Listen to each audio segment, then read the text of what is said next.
తమకున్నటువంటి పరిస్థితులన్నిటినీ దేవుడే తప్పిస్తాడు అని వారు మాటలు చెప్పటమే కాకుండా పశ్చాత్తాపడుతూ తమ జీవితాలలో ఉజ్జీవంగా మారి ఇతరులకు కూడా ఆశీర్వాదకరంగా మారిన పరిస్థితులను మనం చూస్తూ ఉన్నాం. మనం కూడా దేవుని సంఘంలో ఉన్నాం. ప్రతి వారంలో ప్రతి బుధవారం ఆయన వాక్యాన్ని వింటూ ఉన్నాం. ప్రతి శనివారం ఆయనతో ప్రార్థనలో గడుపుతూ ఉన్నాం. ఆదివారం ఆరాధన చేస్తూ ఉన్నాం. అయితే మనం కూడా ఈ పశ్చాత్తాపాన్ని మన విషయమై, సంఘం విషయమై, మన కుటుంబం విషయమై ఓ పశ్చాత్తాపాన్ని కలిగి దేవుని విషయంలో మనం గొప్పగా ఉండాలని దేవుడు మనల్ని కోరుతూ ఉన్నాడు. ఈ నెల, వచ్చే నెల మన దేశానికి భవిష్యత్తును నిర్ణయించే నెలలు, ఎలక్షన్స్ అని మనం వింటున్నాం కదా. కాబట్టి సంఘమంతా, సార్వత్రిక సంఘమంతా దేశం కొరకు ప్రార్థనలు జరుగుతూ ఉన్నాయి. దేశంలో క్రైస్తవ సంఘానికి వ్యతిరేకమైన పరిస్థితులు కనబడుతున్నప్పుడల్లా వారు ప్రార్థన చేస్తున్నట్లు మనం చూస్తూ ఉన్నాం. అట్లాగే ఈ 2 నెలలు వాక్య ధ్యానం తక్కువ, ప్రార్థన ఎక్కువ ఉండాలని సేవకులు మనతో చెప్పిన మాటను మనం జ్ఞాపకం చేసుకున్నాం. ఈరోజు కూడా ఒక 5-10 నిమిషాల కంటే వాక్యాన్ని మనం చూడబోం, కానీ ఎక్కువ సమయాన్ని దేవుని సన్నిధిలో మనం గడుపుతాం. దానికి సంబంధించినట్లుగా ఆదికాండము 32వ అధ్యాయంలో ఒక మాటను నేను చదువుతున్నాను. ఆదికాండము 32:24వ వచనాన్ని నేను చదువుతున్నాను. యాకోబు ఒక్కడు మిగిలిపోయెను, ఒక నరుడు తెల్లవారు వరకు అతనితో పెనుగులాడెను. తాను అతని గెలవకుండుట చూచి తొడగూటి మీద అతనిని కొట్టెను. అప్పుడు అతడు ఆయనతో, పెనుగులాట వలన యాకోబు తొడ గూడు వసిలెను. ఆయన తెల్లవారుచున్నది గనుక నన్ను పోనిమ్మనగా అతడు, నీవు నన్ను ఆశీర్వదించితేనే కానీ నిన్ను పోనీయనెను. అదేవిధంగా ఒక్క పేజీ మనం వెనక్కి తిప్పుకొని 28వ అధ్యాయంలో కూడా ఒక మాటను మనం చదువుతాం. 28వ అధ్యాయంలో 15వ వచనాన్ని, నేను నీతో చెప్పినది నెరవేర్చు వరకు నిన్ను విడువనని చెప్పగా, దేవుడు ఒంటరిగా ఉన్నటువంటి యాకోబు విషయంలో జోక్యం చేసుకొని దేవుడే తనను ఆశీర్వదిస్తాను అని వాగ్దానం చేశాడు. 28వ అధ్యాయంలో ఒంటరిగానే ఉన్నాడు, 32వ అధ్యాయంలో కూడా ఒంటరిగానే ఉన్నాడు. కానీ ఆ ఒంటరితనానికి ఈ ఒంటరితనానికి చాలా వ్యత్యాసం ఉంది.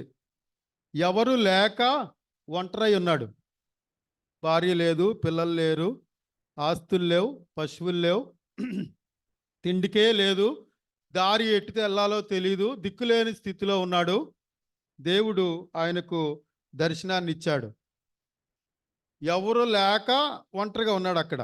కానీ ఇక్కడ మాత్రం అందరూ ఉండి ఒంటరిగా ఉన్నాడు.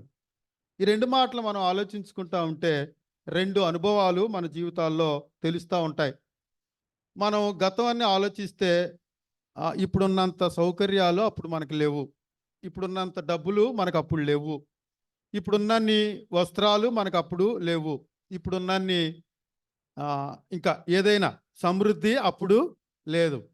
ఆ రోజుల్లో దేవుడు మనల్ని కనికరించి నిన్ను ఆశీర్వదిస్తాను, నిన్ను అభివృద్ధి పరుస్తాను అని దేవుడే మనకు ఇలాంటి స్థితిని ఇచ్చాడు. అయితే అదే యాకోబు సమృద్ధి కలిగిన తర్వాత వాంటెడ్గా వాళ్ళందరినీ కావాలనే పంపించేసి ఒంటరయ్యాడు. ఆస్తి లేదు, ఇప్పుడు పిల్లలు లేరు, భార్య లేరు, పశు సంపద లేదు, ఇదంతటిని పంపించేసి కావాలని ఒంటరయ్యాడు. మనం ఈ మాటను ఆలోచించుకుంటున్నప్పుడు ఒక విశ్వాసి కావాలని అందరినీ పంపివేసి అందరికీ దూరంగా వెళ్ళి దేవునితో సమయాన్ని కోరుకున్న అనుభవాన్ని మనం చూస్తూ ఉన్నాం. అక్కడేమో ఎవరో లేక ఏం చేయాలో తెలియక దిక్కులేని స్థితిలో ఒంటరిగా ఉన్నాడు. కానీ ఇప్పుడు ఆ స్థితి కాదు. అందరూ ఉన్నారు, బిడ్డలు ఉన్నారు, ప్రాణంగా ప్రేమించిన పిల్లలు ఉన్నారు, భార్యలు ఉన్నారు, వస్తు సంపద, దాసీలు ఎన్నో రకాలైనవి ఉన్నాయి. కానీ వీటన్నిటినీ కాదనుకొని పంపించి వేసి ఒక్కడు మిగిలిపోయాడు అనే మాట మనం చూస్తూ ఉన్నాం. మిగిలిపోయి ఆయనకు కావాల్సింది ఏంటి అని ఆలోచిస్తే అక్కడ మనం చూస్తాం పెనుగులాడుతున్నాడు. దేనికోసం పెనుగులాడుతున్నాడు? దేవునితో పెనుగులాడుతున్నాడు అని మనం చూసాం. తాను గెలవకుండుట చూచి తొడగూటి మీద అతనిని కొట్టెను. తొడగూడు ఒలిగిపోయింది. ఇప్పుడు మనిషి నిలబడాలంటే 2 కాళ్ళు కావాలి. ఒక కాలు గూడు వసిలింది. పెణిగితేనే 2 కాళ్ళ మీద నుంచోలేం. ఒక కాలు వణికిస్తా ఉంటది. అలాంటిది ఇప్పుడు ఒక కాలు మీద అసలు ఆధారమే లేదు. రెండో కాలు ఉండాలి. కానీ ఆధారం లేదు. గూడు ఒలిసిపోయింది. ఇప్పుడు నిలబడగలడా? నిలబడలేడు. అయితే ఇప్పుడు కావాల్సిన అర్జెంట్ ఏంటి? తొడగూడు సెట్ అవ్వాలా? లేకపోతే ఆయన అడిగేది కావాలా? చూడండి ఆయన ఏమడుగుతున్నాడు? తెల్లవారుచున్నది గనుక నన్ను పోనిమ్మనగా అతడు నీవు నన్ను ఆశీర్వదించితేనే కానీ నిన్ను పోనీయనెను. ఇప్పుడు అర్జెంటుగా ఒక మనిషికి అనారోగ్యం చెయ్యి ఇరిగిపోయింది అనుకోండి. ఫస్ట్ ఏమంటాం? నన్ను హాస్పిటల్‌కి తీసుకెళ్ళి అంటాం. తీసుకెళ్ళి కాలు సెట్ అయిన తర్వాత అప్పుడు మిగతా పనులేయన్నా మనం చూస్తాం. ఈయన ఏమంటున్నాడంటే నేను నిలబడలేకపోయినా పర్వాలేదు. నా కాలు గూడు ఒసిలిపోయినా పర్వాలేదు. కుంటుతానైనా ఉంటాను గానీ నీ ఆశీర్వాదాన్ని నేను లేకుండా ఉండలేను. అది ఆయన ఆశ. మరి కాలు నొప్పేస్తుందిగా, లాగేస్తుందిగా, నువ్వు ఉండలేవుగా, నీకింకా ఏదో నీ సంకలో ఇంకో కర్ర ఉండాలిగా, లేకపోతే చేతికి ఊత కర్రలు ఉండాలిగా అంటే అదంతా తర్వాత సంగతి. ప్రస్తుతానికి మాత్రం నువ్వు నన్ను ఆశీర్వదించు అని ఆ రెండో కాలునే ఆయన పైన ఆధారపడి నువ్వే నా కాలు అన్నట్లు. నా కాలు నువ్వు విరగ్గొడితే విరగ్గొట్టావు కానీ స్వస్థపరచమని నేను అడగట్లేదు. దాని గూడు సరైన గూడు లొకేషన్‌లో పెట్టుమని నేను అనట్లేదు. అది డిస్‌లొకేట్ అయిపోయినా పర్వాలేదు. నేను నిలబడలేకపోయినా పర్వాలేదు. ఇవి కాలు సెట్ అవ్వకపోయినా నేను ఉండగలను గానీ, నీ ఆశీర్వాదం లేకుండా నేను ఉండలేను. ఈ ఆశ మనది కూడా అయితే, మనకున్న పరిస్థితులన్నిటిని పక్కన పెట్టేసి ఈ అభివృద్ధిని, ఈ అవకాశాలను, ఈ ఉద్యోగాన్ని, ఈ సమృద్ధిని లేకపోతే మనతో ఉన్నవన్నిటిని పక్కన పెట్టేసి నాకు నీ ఆశీర్వాదం కావాలి. అయితే ఆయన నీ పేరేమని అడగగా ఆయన యాకోబు అని చెప్పెను. అప్పుడు ఆయన నీవు దేవునితోనూ మనుషులతోనూ పోరాడి గెలిచితివి గనక ఇక మీదట నీ పేరు ఇశ్రాయేలే గాని యాకోబు అని అనబడదని చెప్పెను. నీ పేరేంటంటే యాకోబు. యాకోబుని ఇశ్రాయేలుగా మార్చాడన్న సంగతిని మనందరికీ తెలుసు. అయితే మనలో ఇంకా కూడా యాకోబుగా ఉన్నంత కాలం తనకు ఆశీర్వాదం కాదు, ఇతరులకు కూడా ఆశీర్వాదం కాదు. కానీ యాకోబు ఇశ్రాయేలు అయిన తర్వాత తనకు ఆశీర్వాదకరంగాను, తన కుటుంబానికి ఆశీర్వాదకరంగాను, తన దేశానికి ఆశీర్వాదకరంగాను, ప్రపంచానికి ఆశీర్వాదకరంగాను మారినట్లుగా మనం చూస్తాం. అయితే ఇక్కడికి వచ్చిన మనం ఒక యాకోబులాగా ఉండి ఆయనను పాదాల మీద పడి పట్టుకొని ఒప్పుకొని ఈరోజు నువ్వు నన్ను ఆశీర్వదించకపోతే నేను ఇంటికి వెళ్ళను అనే ఆశ అయితే మనదైతే ఆయనను పోనీయకుండా పట్టుకోగలిగిన మనం అయితే అప్పుడు ఆయన మనలను ఇశ్రాయేలీలుగా మార్చి పంపుతాడు.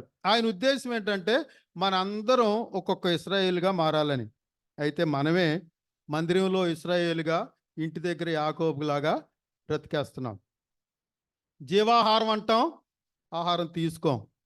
పరిశుద్ధుడు అంటాం, పాపాన్ని వదిలిపెట్టలేం. సత్యవంతుడు అంటాం, అబద్ధాలని ఇంకా కలిగే ఉంటాం. నీతిమంతుడని ఆరాధన చేస్తున్నాం, అనీతి కార్యాలను ఇంకా మనసులో ఎక్కడో ప్రేమిస్తానే ఉన్నాం. ఆయన మనలను వీటన్నిటిని వదిలేయి నేనున్నా నీకు అని అంటుంటే మనమేమో అవును నేను వదిలేస్తానని మందిరంలో ఒక రకంగా, అలాగే బయట వ్యక్తిగత జీవితంలో ఒక రకంగా మనం కనబడుతున్నాం. అందుకనే మనం ఇంకా ఇశ్రాయేలీలుగా మారబడలేకపోతూ ఉన్నాం. దేవుని ఉద్దేశం అయితే యాకోబు ఆయనను కలుసుకున్న తర్వాత ఇశ్రాయేలీలుగా మార్చాలని. ఎన్నోసార్లు మనం ఆయనను కలుసుకుంటానికి వస్తున్నాం. వచ్చి ఇశ్రాయేలీలుగా మారి వెళ్ళవలసిన మనం యాకోబుగానే తిరిగి వెళుతున్నాం. ఇశ్రాయేలు అన్న మాటకు 3 రకాలైనటువంటి మాటలు. దేవుడే ఏలును, గాడ్ రూల్స్. తర్వాత దేవునితో పోరాడువాడు, పెనుగులాడేవాడు, రెజ్లింగ్ విత్ గాడ్. తర్వాత ఇంకో మాటను మనం చూస్తే ప్రిన్స్ ఆఫ్ గాడ్, రాజకుమారుడు. ఆయన మందిరానికి ఆయన ముఖాన్ని చూసిన తర్వాత ఆయన రాజకుమారుడిలాగా మారిపోయాడు. ఆయన ముఖాన్ని చూసిన తర్వాత ఎలాగ మారిపోయాడు? రాజకుమారుడు, దేవుని కుమారుడు. ఆయన ముఖాన్ని చూసిన తర్వాత మనలో కూడా ఈ మార్పును కలగాలి. మనిషి మనందరం సామాన్యమైన మనుషులం, కానీ దేవుని రాజకుమారులాగా మారాలని దేవుడు కోరుతున్నాడు. నా ముఖాన్ని చూస్తున్న నీవు నాకులాగా నీవు మారాలి. నేను పరిశుద్ధుణ్ణి, నువ్వు పరిశుద్ధుడు అవ్వాలి. నేను నీతిమంతుణ్ణి, నా ముఖాన్ని చూస్తున్న నీవు నీతిమంతుడిగా మారాలి. మీరందరూ సామాన్యమైన మనుషులు కాదు, రాజకుమారులు, రాజ కుమార్తెలు అని దేవుడు కోరుకుంటున్నాడు. అయితే మనం ఇంకా నేను కొన్ని మాటలు రాశాను. మనుషులను ముఖం చూసిన వాళ్ళు దేవుని ముఖాన్ని మరుగు చేస్తారు. దేవుడు కనపడ్డ అక్కడ. దేవుని ముఖాన్ని చూసిన ఈయన దేశానికి దేవుణ్ణి చూపిస్తున్నాడు. మనం దేవుని ముఖాన్ని చూస్తే దేవుణ్ణి మనం ప్రతిబింబిస్తాం. మనం మనుషులను చూసాం అనుకోండి, మనుషులను ప్రతిబింబిస్తాం, దేవుణ్ణి కనపడకుండా చేస్తాం. మనుషులను చూసిన ఈయన ఇక్కడే ఈ మాటను చూస్తున్నాడు. నేను ముఖాముఖిగా దేవునిని సూచితిని. ఇది దేవుని మందిరం. మందిరాన్ని గురించినటువంటి మర్మం కూడా యాకోబుకే దేవుడు అందించాడు. ఈ మందిరాన్ని ఆశీర్వదించాడు. ప్రార్థించిన వారి స్థలాలను ఆశీర్వదిస్తున్నానని, ఈ మందిరం పట్ల నా చెవులు ఉంచుతున్నానని, నా చెవియొగ్గి ఉన్నానని చెప్పాడు. ఆయన ముఖాన్ని ఇక్కడ ముఖ కాంతిగా పెట్టాడు. మన రహస్య పాపాలన్నిటినీ ఒప్పుకొని విడిచిపెట్టి, నీవు నన్ను ఆశీర్వదించి పంపితే నేను వెళతాను అని ఆయనతో పెనుగులాడిన ప్రతి యవనస్తుడు, ప్రతి యవనుడు, లేకపోతే ప్రతి పురుషుడు, ప్రతి స్త్రీ, ప్రతి పరిచారకుడు ఆ రకమైనటువంటి ఆయన ముఖాన్ని చూసి వెలుగు కలిగి వెళతాడని మనం జ్ఞాపకం చేసుకుందాం. అయితే భయపడే ఈయన భయాన్ని జయించి వెళ్ళాడు. ఓడిపోయిన ఈయనను జయించేవాడిగా చేశాడు. బలహీనంగా మార్చాడు. కానీ దేవుని బలహీనత కొరింథీ పత్రికలోనే చూస్తాం మనం. మనుషుల బలం కంటే గొప్పది. మనుషులను ఈయనను బలహీనుడిగా చేశాడు, కానీ ఈ దేవుడిచ్చిన బలం బలవంతుడిగా చేశాడు. ఈయనకు అవమానం ఉంది, ఘనతనిచ్చాడు. ఇలాగా దేవుని మనుషులను చూసుకుని భయపడిన వాడు దేవుణ్ణి కలిగి తిరిగి వెళ్ళినట్లుగా మనం చూస్తా ఉన్నాం. ఈరోజు ఆయన మందిరానికి వచ్చిన మనం మన భవిష్యత్తును, దేశ భవిష్యత్తును ఈ 2 నెలల్లో స్థిరపరచబడబోతుందన్న సంగతిని మనం విని, అలాంటి భారంతో, ఒప్పుకోలుతో, నా పాపం మన పితరుల పాపం అని నెహెమ్యా ప్రార్థించినట్లు, నేను ఇంకా యాకోబులోనే ఉన్నాను. దేవుని ఎదుట, దేవుని సంఘం ఎదుట, విశ్వాసుల ఎదుట ఇశ్రాయేలుగా కనపడుతున్నాను, కానీ నా అంతరంగంలో ఇంకా కొన్ని యాకోబు లక్షణాలు కనపడుతున్నాయి. దేవుడు ఆయన ముఖకాంతిలోనికి వచ్చిన మనకు ఏ ఏ యాకోబు లక్షణాలు ఉన్నాయో ఖచ్చితంగా చెప్పేయగలడు. మనమైతే ఆలోచించాలి, కానీ దేవునికైతే పరీక్షించాల్సిన అవసరమే లేదు.